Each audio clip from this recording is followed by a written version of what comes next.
With the lagging national budget and a rising debt burden to the arrival of new currency notes, the decade between 2009 and 2019 has seen a number of milestones for the Kenyan economy.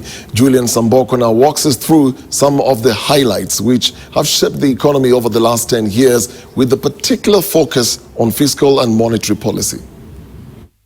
Kenya started the second decade of the 21st century as a 2.3 trillion shillings economy, which was struggling to shrug off the effects of the post-election violence of 2008 and the global financial crisis.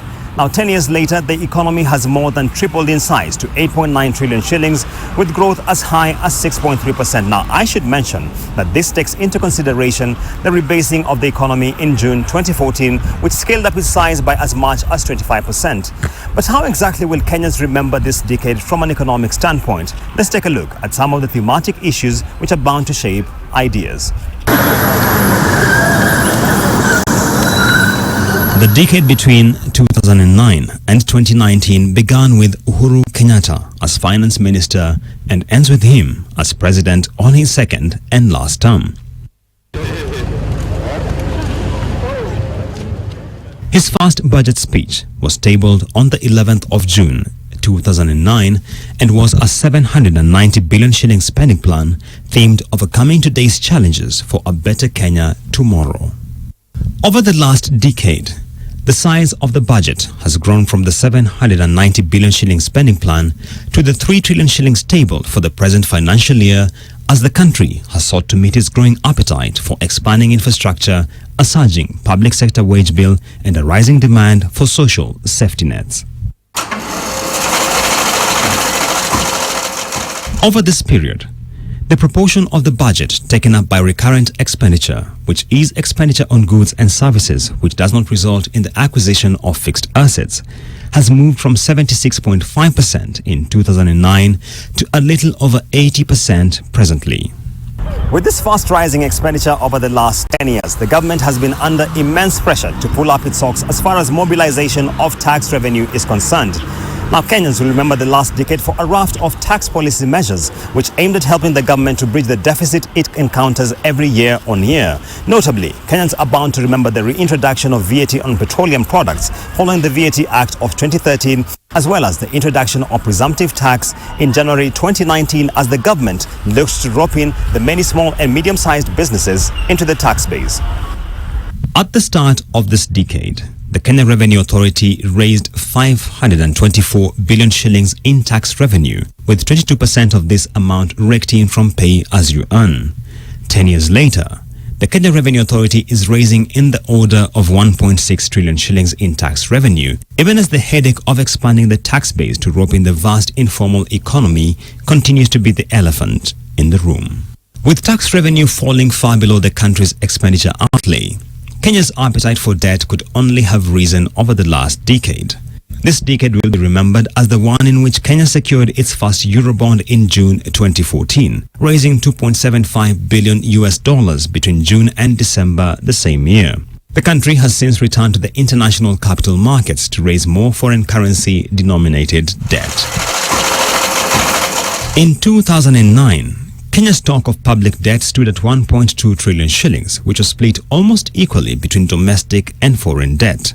This would, however, change in the succeeding years as the debt pile steadily rose to cross the 6 trillion shillings mark in 2019, with foreign debt accounting for 52% of the gross public debt.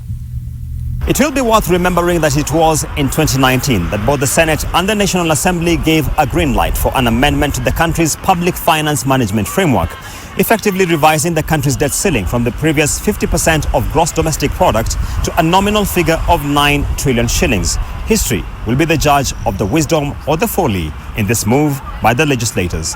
The 50% GDP debt ceiling is the same that is used for Burundi, same used for Rwanda, is the same used for Tanzania. We are not at the same economic power level with those countries. To speak of the budget that we passed here as a country, this year 2019-2020 was $264 billion. The budget for Tanzania, Uganda, Rwanda, Burundi combined is $260 billion. We have a huge economy. So you cannot compare and peg our debt ceiling at 50% like Burundi.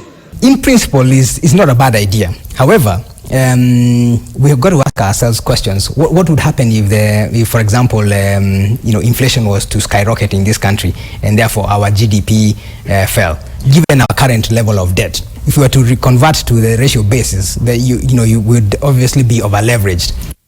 On the monetary policy front, this decade saw the exit of Professor Njuguna Ndung'u from the Central Bank of Kenya and the entry of Dr. Patrick Njoroge in June 2015.